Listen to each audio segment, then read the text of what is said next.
السلام علیکم ورحمۃ اللہ وبرکاتہ۔ صلی اللہ علی حبیبہ محمد و آلہ و اصحابہ وسلم۔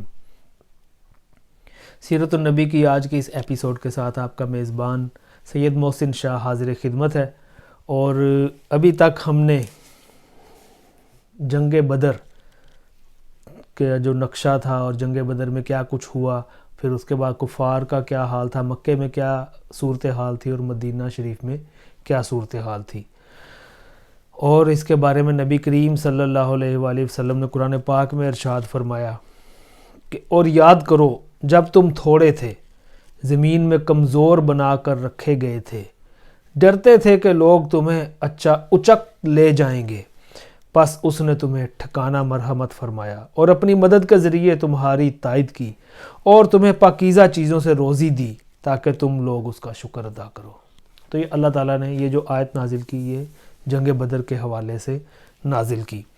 اب بدر کے بعد کی جو نبی کریم صلی اللہ علیہ وآلہ وسلم اور صحابہ کرام کی آپس میں مشاورت اور اس کے بعد کی جو جنگی سرگرمیاں تھیں، کیونکہ اب ایک جنگ ہو چکی تھی اور کفار کو یہ پتہ چل چکا تھا کہ مسلمان اب ایک طاقت کے طور پہ سامنے آ چکے ہیں، تو اب اور یہ فیصلہ کن جو مارکا تھا، جو جنگ بدر تھی، اس کے بعد کی جو جنگی سرگرمیاں تھیں، اب ہم اس کا احوال دیکھیں گے۔ اور کیونکہ جو مسلمانوں کو فتح مبین اس دن حاصل ہوئی تھی، اس کا حال ساری عرب نے اس کا مشاہدہ کیا، اور وہی لوگ دل گرفتہ تھے جنہیں براہ راست یہ نقصان عظیم برداشت کرنا پڑا، یعنی وہ مشرکین مکہ۔ نبی کریم صلی اللہ علیہ وآلہ وسلم نے جب صحابہ کرام کو اکٹھا کیا کہ اب جنگ بدر کے بعد اسلام کو مدینے سے اور عرب سے باہر بھی پھیلنا ہے اور جو دوسرے قبائل تھے ان تک بھی لے کے جانا ہے، تو اللہ تعالیٰ قرآن پاک میں بھی ارشاد فرماتا ہے کہ تم اہل ایمان کا سب سے زبردست دشمن یہود کو پاؤ گے اور مشرکین کو۔ تو یہ یہود جو تھے، یہ آپ کو جیسے پہلے بھی میں بتا چکا ہوں کہ مدینے کا جو حال تھا وہ مدینے کے ارد گرد، مدینہ شریف کے ارد گرد یہودوں کے قبائل تھے، تو اللہ تعالیٰ نے قرآن پاک میں ان کا اشارہ بھی فرما دیا، اور مدینے میں کچھ لوگ جو تھے وہ ان کے ہمراز بھی تھے۔ انہوں نے جب دیکھا کہ اپنا وقار برقرار رکھنے کی اب ان کے پاس کوئی سبیل باقی نہیں رہی، یعنی کوئی چارہ نہیں رہا اب ان کے پاس، تو بظاہر اسلام میں داخل ہو گئے۔ یہ انہوں نے اپنا جو ہے طریقہ نکالا، اور یہ عبداللہ بن ابی اور اس کے رفقا کا گروہ تھا۔ یہ وہ لوگ تھے جو وہ کہتے ہیں مرتا کیا نہ کرتا، جب انہوں نے دیکھا کہ اب تو کچھ نہیں ہو سکتا تو وہ بظاہر جو اسلام میں داخل ہو گئے۔ یہ بھی مسلمانوں کے خلاف یہود اور مشرکین سے کم غم و غصہ نہ رکھتے تھے۔ ان کے علاوہ ایک چوتھا گروہ بھی تھا، یعنی وہ بدو جو مدینے کے گرد و پیش بود و باش رکھتے تھے، یعنی ان کے چھوٹے چھوٹے قبائل تھے وہاں پہ، انہیں کفر و اسلام سے کوئی دلچسپی نہیں تھی، لیکن یہ لٹیرے اور راہزن تھے، یہ لوگ ڈاکو اور لٹیرے تھے، کوئی قافلے جاتے تھے ان کو لوٹتے تھے، اس لیے بدر کی کامیابی سے انہیں بھی کافی بے چینی پھیل گئی تھی کہ یہ تو کوئی نئی طاقت یہاں پہ آ گئی ہے، اور انہیں خطرہ تھا کہ مدینے میں ایک طاقتور حکومت قائم ہو گئی ہے تو ان کی لوٹ کھسوٹ کا جو راستہ ہے وہ بند ہو جائے گا، اس لیے ان کے دلوں میں بھی مسلمانوں کے خلاف کینہ جاگ اٹھا اور یہ بھی مسلمانوں کے دشمن ہو گئے۔ اس طرح مسلمان چاروں طرف سے خطرے میں گر گئے، لیکن مسلمانوں کے ہر فریق کا طرز عمل دوسرے سے مختلف تھا۔ مسلمانوں کے سلسلے میں یہ جو چاروں فریق تھے، ہر طرف سے مختلف قسم کے لوگ مسلمانوں کے خلاف تھے، ان کا طرز عمل جو ہے کہ ان کو کس طرح مسلمانوں کو نقصان پہنچانا ہے وہ مختلف تھا۔ ہر فریق اپنے اپنے حسب حال ایسا طریقہ اپناتا تھا جو اس کے خیال میں اس کی غرض و غایت کی تکمیل کا کفیل تھا۔ چنانچہ اہل مدینہ نے اسلام کا اظہار کر کے در پردہ سازشوں، وسوسہ کاریوں اور باہم لڑانے بڑھانے کی راہ اپنائی۔ یہود کے ایک گروہ نے کھلم کھلا رنج و عداوت اور غیظ و غضب کا مظاہرہ کیا۔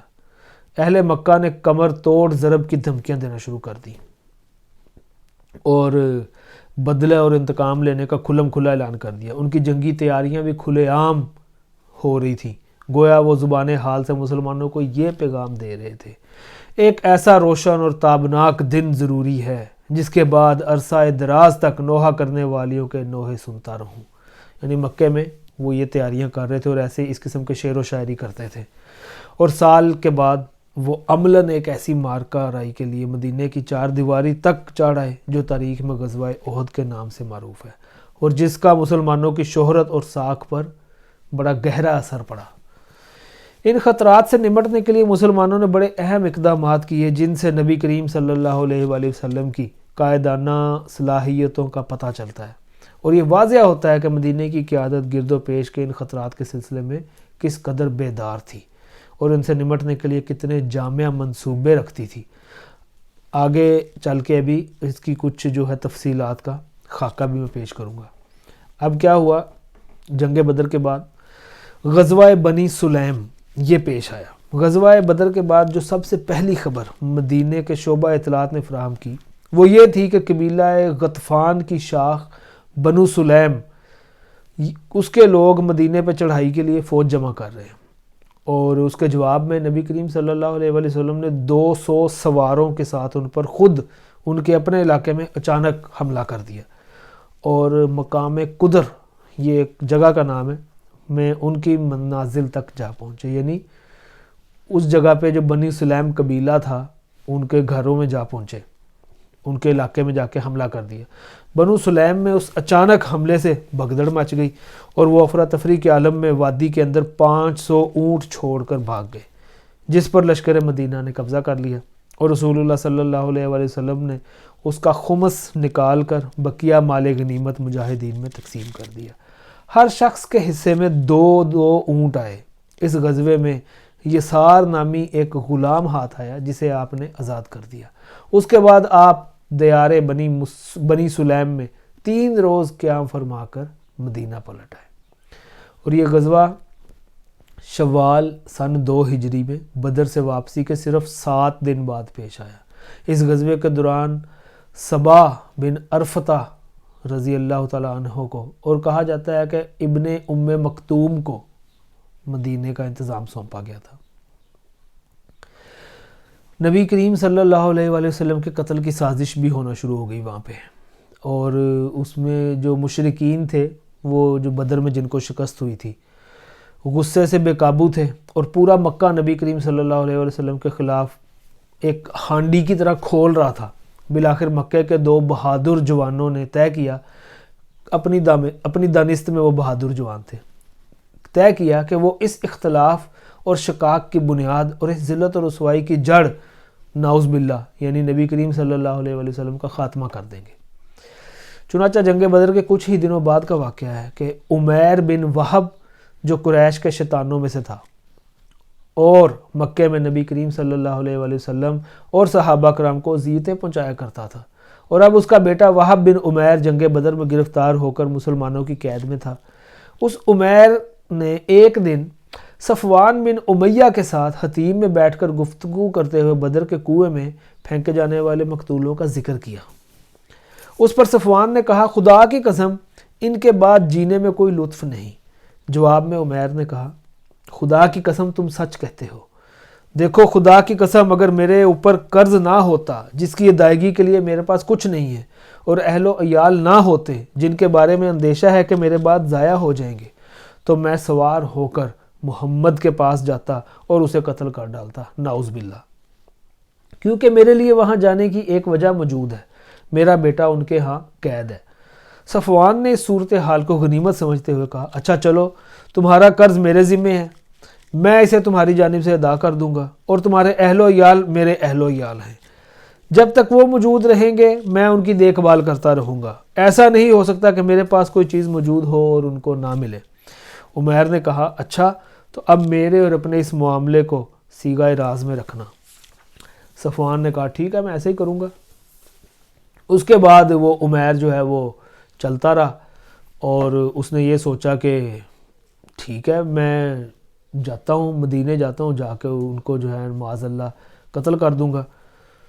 تو عمیر جب مدینے پہنچا تو اس نے اپنی تلوار جو ہے وہ نکالی، اور زہر میں اس کو نکال کے زہر میں بھر کے زہر آلود کر کے تلوار کو مدینہ پہنچ گیا۔ لیکن ابھی وہ مسجد کے دروازے پر اپنی اونٹنی پر بیٹھا تھا کہ حضرت عمر بن خطاب رضی اللہ تعالیٰ عنہ نے اس کو دیکھ لیا، وہ مسلمانوں کی ایک جماعت کے درمیان جنگ بدر میں اللہ کے عطا کردہ اعزاز و اکرام کے متعلق باتیں کر رہے تھے۔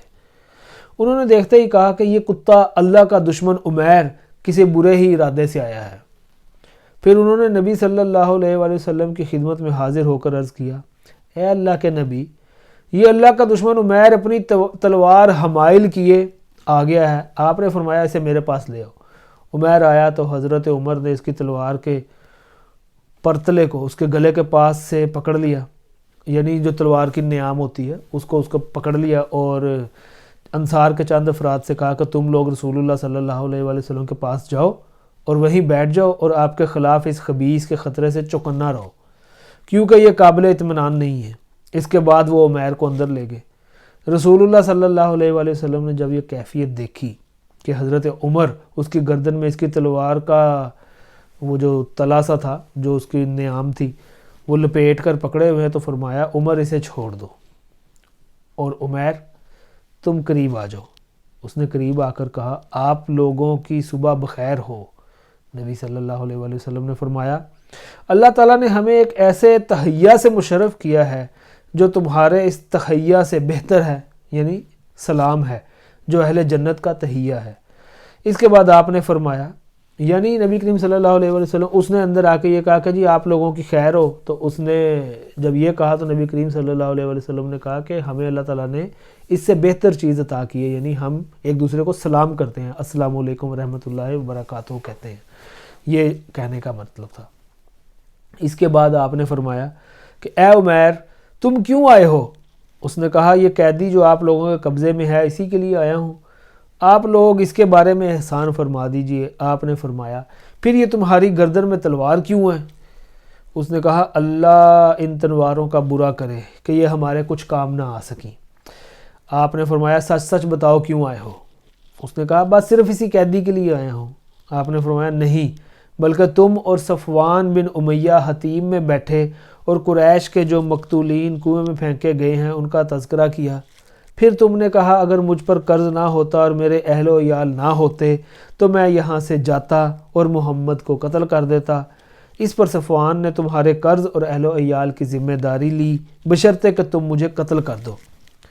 اب یہ نبی کریم صلی اللہ علیہ وآلہ وسلم مدینے میں بیٹھ کے اس کو مکے میں حتیم میں بیٹھ کے جو اس کی اور باتیں صفوان کے ساتھ باتیں ہوئی تھی اس عمیر کی، وہ اس کو بتا رہے ہیں کہ تم نے یہ باتیں کی تھی، اس نتیجے میں تم آئے ہو، اس وجہ سے تم یہاں پہ آئے ہو، لیکن یاد رکھو کہ اللہ میرے اور تمہارے درمیان حائل ہے۔ عمیر نے کہا، میں گواہی دیتا ہوں کہ آپ اللہ کے رسول ہیں۔ اے اللہ کے رسول، آپ ہمارے پاس آسمان کی جو خبریں لاتے تھے اور آپ پر جو وحی نازل ہوتی تھی اسے ہم جھٹلا دیا کرتے تھے، لیکن یہ تو ایسا معاملہ ہے جس میں میرے اور صفوان کے سوا کوئی موجود ہی نہ تھا، اس لیے واللہ مجھے یقین ہے کہ یہ بات اللہ کے سوا اور کسی نے آپ تک نہیں پہنچائی، اس لیے واللہ مجھے یقین ہے، بس اللہ کی حمد ہے جس نے مجھے اسلام کی ہدایت دی اور اس مقام تک ہانک کر پہنچایا۔ پھر عمیر نے کلمہ حق کی شہادت دی اور رسول اللہ صلی اللہ علیہ وآلہ وسلم نے صحابہ کرام کو مخاطب کر کے فرمایا، اپنے بھائی کو دین سمجھاؤ، قرآن پڑھاؤ اور اس کے قیدی کو آزاد کر دو۔ ادھر صفوان لوگوں سے کہتا پھر رہا تھا کہ یہ خوشخبری سن لو کہ چند ہی دنوں میں ایک ایسا واقعہ پیش آئے گا جو بدر کے مصائب بھلوا دے گا۔ ساتھ ہی وہ آنے جانے والوں سے عمیر کی بابت پوچھتا بھی رہتا تھا۔ بالآخر اسے ایک سوار نے بتایا کہ عمیر مسلمان ہو چکا ہے۔ یہ سن کر صفوان نے قسم کھائی کہ اس سے کبھی بات نہ کرے گا اور نہ کبھی اسے نفع پہنچائے گا۔ ادھر عمیر نے اسلام سیکھ کر مکے کی راہ لی اور وہیں مقیم رہ کر اسلام کی دعوت دینی شروع کی۔ ان کے ہاتھ پر بہت سے لوگ مسلمان ہوئے، سبحان اللہ۔ نبی کریم صلی اللہ علیہ وآلہ وسلم کے سامنے آ کر تو بڑے بڑے جو ہیں وہ بہل گئے اور اپنا سابقہ، اپنا ماضی اور جس مقصد کے لیے آئے وہ آ کے وہ مقصد بھول کے نبی کریم صلی اللہ علیہ وآلہ وسلم کی پاک ذات کے قدموں میں بیٹھ کے اسلام کی دعوت کو قبول کر کے مسلمان ہوئے۔ تو یہ تو واقعات جو ہیں یہ پیش آتے رہے۔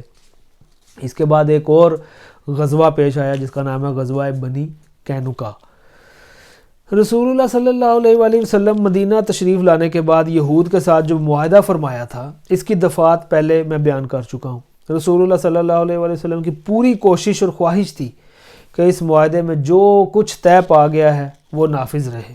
چنانچہ مسلمانوں کی طرف سے کوئی ایسا قدم نہیں اٹھایا گیا جو اس معاہدے کی عبارت کے کسی ایک حرف کے بھی خلاف ہو، لیکن یہود جن کی تاریخ غداری، خیانت اور عہد شکنی سے پر ہے، وہ بہت جلد اپنے قدیم مزاج کی طرف پلٹ گئے اور مسلمانوں کے صفوں کے اندر وسیسہ کاریاں یعنی وسوسے پھیلانا شروع کر دیے۔ انہوں نے سازشیں ایک دوسرے کو آپس میں لڑانے کے چکر میں اور اضطراب کی کیفیت پیدا کرنے کی کوشش شروع کر دی، اور اس کی ایک مثال بھی میں آپ کے سامنے پیش کر دیتا ہوں۔ ابن اسحاق کا بیان ہے کہ ایک بوڑھا یہودی شاش بن قیس جو قبر میں پاؤں لٹکائے ہوئے تھا، بڑا زبردست کافر تھا اور مسلمانوں سے سخت عداوت اور حسد رکھتا تھا۔ ایک بار صحابہ کرام کی ایک مجلس کے پاس سے گزرا جس میں اوس و خزرج دونوں ہی قبیلے کے لوگ بیٹھ کے آپس میں گفتگو کر رہے تھے۔ اسے یہ دیکھ کر کہ اب ان کے اندر جاہلیت والی جو باہمی عداوت تھی اس کی جگہ اسلام کی الفت اور اجتماعیت نے جگہ لے لی ہے، اور ان کی دیرینہ جو آپس میں ایک دوسرے سے رنجش تھی وہ ختم ہو گئی ہے۔ اسے بڑا دکھ ہوا کہ یہ کیا بات ہوئی۔ کہنے لگا، اوہ اس دیار میں بنو کیلا کے اشراف متحد ہو گئے، بخدا ان اشراف کے اتحاد کے بعد تو ہمارا یہاں گزر نہیں۔ چنانچہ اس نے ایک نوجوان یہودی کو جو اس کے ساتھ تھا حکم دیا کہ ان کی مجالس میں جائے اور ان کے ساتھ بیٹھ کر پھر جنگ بواس اور اس کے پہلے کے حالات کا ذکر کرے۔ یہ جنگ بواس وہی تھی جس کے بعد اوس و خزرج نے آپس میں معاہدہ کیا تھا کہ عبداللہ بن ابی کو اپنا لیڈر بنا لیں گے اور آپس میں لڑیں گے نہیں۔ تو اس یہودی نے کیا کیا، اس شاش بن قیس نے، کہ اپنا ایک بندہ بھیجا اور جا کے کہا کہ جی ان کے درمیان بیٹھ کے تو تم وہ جنگ بواس کا ذکر ایک مرتبہ پھر کرو تاکہ ان کے ایک دوسرے کے خلاف جو ہے وہ بھڑکیں ایک دوسرے کے خلاف۔ لیکن جو صحابہ کرام تھے وہ کیونکہ اب اسلام کی دولت سے مالا مال تھے اور ایک دوسرے کے خلاف کیا ایک دوسرے کے ساتھ اتنا تھے کہ وہ ایک دوسرے کے خلاف کوئی بات سننا بھی پسند نہیں کرتے تھے، اس لیے وہ اس شاش بن قیس کی عیاری کی جو آگ تھی وہ انہوں نے بجھا دی، اور وہ جو بندہ آیا تھا اس نے جو بھیجا تھا وہ انہوں نے فارغ کر دیا اس کو۔ بنو قینقاع جو تھے انہوں نے عہد شکنی کی، یعنی جو عہد و پیمان ہوئے تھے مسلمانوں کے درمیان، جو پوائنٹس لکھے گئے تھے، وہ بنو قینقاع نے اس کی عہد شکنی کی۔ اور جب یہود نے دیکھا کہ اللہ تعالیٰ نے میدان بدر میں مسلمانوں کو زبردست مدد فرما کر انہیں عزت و شوکت سے سرفراز فرمایا ہے اور ان کا رعب و دبدبہ دور و نزدیک ہر جگہ رہنے والوں کے دلوں پر بیٹھ گیا ہے، تو ان کی عداوت اور حسد کی ہانڈی جو ہے وہ پھوٹ پڑی۔ انہوں نے کھلم کھلا شر اور عداوت کا مظاہرہ کیا اور اعلان بغاوت اور ایذا رسانی پر اتر آئے۔ ان میں سب سے زیادہ کینہ اور سب سے بڑھ کر شریر ایک شخص تھا، اس کا نام تھا کعب بن اشرف، اور اس کا ذکر ابھی آگے آئے گا۔ یہ وہ بندہ تھا جو مسلمانوں کے خلاف بہت زیادہ جو بھڑکاتا تھا لوگوں کو، ایک دوسروں کو آپس میں لڑانے کی کوشش کرتا تھا، اور جب اللہ تعالیٰ نے میدان بدر میں مسلمانوں کو فتح سے ہمکنار کیا تو ان کی سرکشی میں اور شدت آ گئی۔ یہ بنو قینقاع کی انہوں نے اپنی شرارتوں، خباستوں اور لڑانے بڑھانے کی حرکتوں میں وسعت اختیار کر لی اور خلفشار پیدا شروع کر دیا، حتیٰ کہ اتنی خباست شروع کر دی کہ مسلمانوں کی عورتوں سے چھیڑ چھاڑ بھی شروع کر دی۔ اس طرح جب صورتحال زیادہ سنگین ہو گئی اور ان کی سرکشی خاصی بڑھ گئی تو رسول اللہ صلی اللہ علیہ وآلہ وسلم نے انہیں جمع فرما کر واعظ و نصیحت کی اور رشد و ہدایت کی دعوت دیتے ہوئے ظلم و بغاوت کے انجام سے ڈرایا، لیکن اس سے ان کی بدماشی اور غرور میں اور اضافہ ہو گیا۔ چنانچہ امام ابو داؤد رحمۃ اللہ تعالیٰ علیہ نے حضرت ابن عباس رضی اللہ تعالیٰ عنہ سے روایت کی ہے کہ جب رسول اللہ صلی اللہ علیہ وآلہ وسلم نے قریش کو بدر کے دن شکست دی اور آپ مدینہ تشریف لائے تو بنو قینقاع کے بازار میں یہود کو جمع کیا اور فرمایا کہ اے جماعت یہود، اس سے پہلے اسلام قبول کر لو کہ تم پر بھی ویسی ہی مار پڑے جیسی قریش پر پڑ چکی ہیں۔ انہوں نے کہا، اے محمد، تمہیں اس بنا پر خود فریبی میں مبتلا نہیں ہونا چاہیے کہ تمہاری لڑائی جو ہے وہ قریش کے اناڑی اور نا آشنائے جنگ لوگوں سے ہوئی، یعنی ان لوگوں سے تمہاری لڑائی ہوئی ہے جن کو جنگ کا پتہ ہی کچھ نہیں تھا اور تم نے انہیں مار لیا۔ اگر تمہاری لڑائی ہم سے ہو گئی تو پتہ چل جائے گا کہ ہم مرد ہیں اور ہمارے جیسے لوگوں سے تمہیں پالا نہ پڑا تھا۔ اس کے جواب میں اللہ تعالیٰ نے یہ آیت نازل فرمائی۔ اللہ تعالیٰ فرماتا ہے کہ ان کافروں سے کہہ دو کہ ان قریب مغلوب کیے جاؤ گے، یعنی تم پہ اسلام غالب آ جائے گا، اور جہنم کی طرف ہانکے جاؤ گے، اور وہ برا ٹھکانہ ہے۔ جن دو گروہوں میں ٹکر ہوئی ان میں تمہارے لیے نشانی ہے، ایک گروہ اللہ کی راہ میں لڑ رہا تھا اور دوسرا کافر تھا۔ یہ ان کو آنکھوں دیکھنے میں اپنے سے دوگنا دیکھ رہے تھے، اور اللہ اپنی مدد کے ذریعے جس کی تائید چاہتا ہے کرتا ہے۔ اس کے اندر یقیناً نظر والوں کے لیے عبرت ہے۔ بہرحال بنو قینقاع نے جو جواب دیا تھا اس کا مطلب صاف صاف اعلان جنگ تھا، لیکن نبی کریم صلی اللہ علیہ وآلہ وسلم نے اپنا غصہ پی لیا اور صبر کیا۔ مسلمانوں نے بھی صبر کیا اور آنے والے حالات کا انتظار کرنے لگے۔ ادھر اس نصیحت کے بعد یہود، بنو قینقاع کے جو یہود تھے ان کی جرت اور بڑھ گئی۔ تھوڑے ہی دن گزرے تھے کہ انہوں نے مدینے میں ہنگامہ برپا کر دیا، جس کے نتیجے میں انہوں نے اپنے ہی ہاتھوں اپنی قبر کھود لی اور اپنے اوپر زندگی کی راہ بند کر لی۔ ابن حشام نے ابو اون سے روایت کی ہے کہ ایک عرب عورت بنو قینقاع کے بازار میں کچھ سامان لے کر آئی اور بیچ کر کسی ضرورت کے لیے ایک سنار کے پاس جو یہودی تھا بیٹھ گئی۔ یہودیوں نے اس کا چہرہ کھلوانا چاہا، یعنی اس کو کہا نقاب اتار، مگر اس نے انکار کر دیا۔ اس پر اس سنار نے چپکے سے اس کے کپڑے کا نچلا کنارہ پچھلی طرف باندھ دیا اور اسے کچھ خبر نہ ہوئی۔ جب وہ اٹھی تو اس سے بے پردہ ہو گئی تو یہودیوں نے کہکا لگایا۔ اس پر اس عورت نے چیخ و پکار مچائی، جسے سن کر ایک مسلمان نے اس سنار پر حملہ کیا اور اسے مار ڈالا۔ جواباً یہودیوں نے اس مسلمان پر حملہ کر کے اسے مار ڈالا۔ اس کے بعد مقتول مسلمان کے گھر والوں نے شور مچایا اور یہود کے خلاف مسلمانوں سے فریاد کی۔ نتیجہ یہ ہوا کہ مسلمان اور بنی قینقاع کے یہودیوں میں لڑائی ہو گئی۔ اس واقعے کے بعد رسول اللہ صلی اللہ علیہ وآلہ وسلم کے صبر کا پیمانہ لبریز ہو گیا۔ آپ صلی اللہ علیہ وآلہ وسلم نے مدینے کا انتظام حضرت ابو لبابہ بن عبد المنذر کو سونپا اور خود حضرت حمزہ بن عبد المطلب کے ہاتھ میں مسلمانوں کا جھنڈا پکڑا کر اللہ کے لشکر کے ہمراہ بنو قینقاع کا رخ کیا۔ انہوں نے آپ کو دیکھا تو جلدی جلدی قلعہ بند ہو گئے۔ آپ نے ان کا سختی سے محاصرہ کر لیا، پورے جو علاقہ تھا اس کا محاصرہ کر لیا، اور یہ جمعے کا دن تھا اور شوال 2 ہجری کی 15 تاریخ تھی۔ 15 روز تک، یعنی ذی القعدہ کے چاند نمودار ہونے تک محاصرہ جاری رہا، یعنی 15 دن ان کے علاقے کا محاصرہ کیے رکھا۔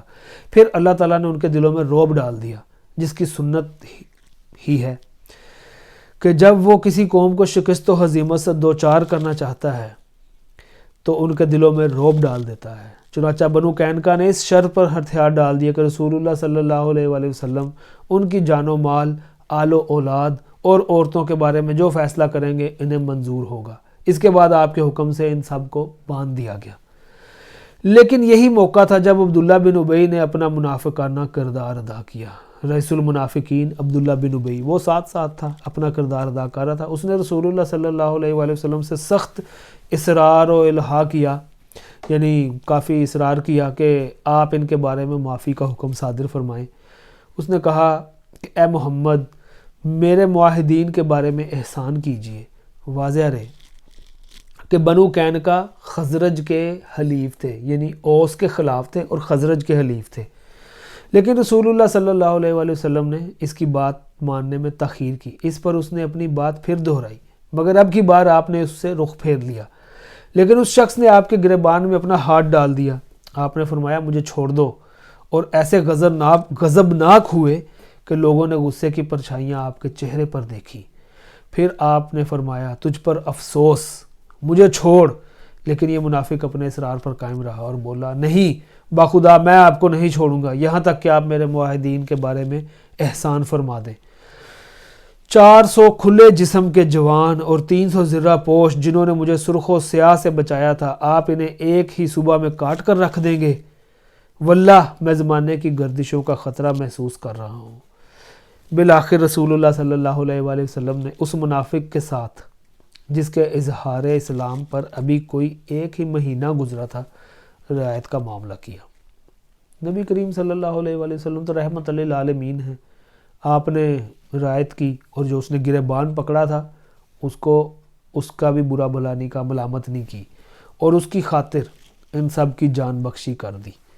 البتہ انہیں حکم دیا کہ وہ مدینے سے نکل جائیں اور آپ کے پڑوس میں نہ رہیں۔ چنانچہ یہ سب حضرات جتنے بھی تھے، وہ سارے 700-800 لوگ تھے، وہ سب شام کی طرف چلے گئے اور تھوڑے ہی دنوں بعد وہاں اکثر کی موت واقع ہوگی۔ رسول اللہ صلی اللہ علیہ وآلہ وسلم نے ان کے اموال ضبط کر لیے، جن میں سے 3 کمانیں، 2 زرہیں، 3 تلواریں اور 3 نیزے اپنے لیے منتخب فرمائے اور مال غنیمت میں سے خمس بھی نکالا۔ غنیمت جمع کرنے کا کام محمد بن مسلمہ رضی اللہ تعالیٰ عنہ نے انجام دیا۔ یہ تو جو غزوات ہوئے جنگ بدر کے بعد، وہ میں نے آپ کے سامنے غزوہ بنی سلیم اور پھر اس کے بعد نبی کریم صلی اللہ علیہ وآلہ وسلم کی قتل کی جو سازش تھی اور غزوہ بنی قینقاع، یہ 3 غزوات ابھی تک آئے۔ اس کے بعد تقریباً کچھ جو ہیں غزوات ہوں گے اور کچھ جو ہیں لوگ جو یہود وہ آپ کے خلاف ہوئے تھے ان کے ساتھ جو سلوک ہوا وہ، اور پھر اس کے بعد غزوہ احد کی طرف ہم بڑھیں گے۔ آپ ہمارا یہ چینل دیکھتے رہیے، سبسکرائب کریں، لائک کریں اور اپنا فیڈ بیک لازمی دیں، دوستوں کے ساتھ شیئر کریں۔ السلام علیکم ورحمۃ اللہ وبرکاتہ۔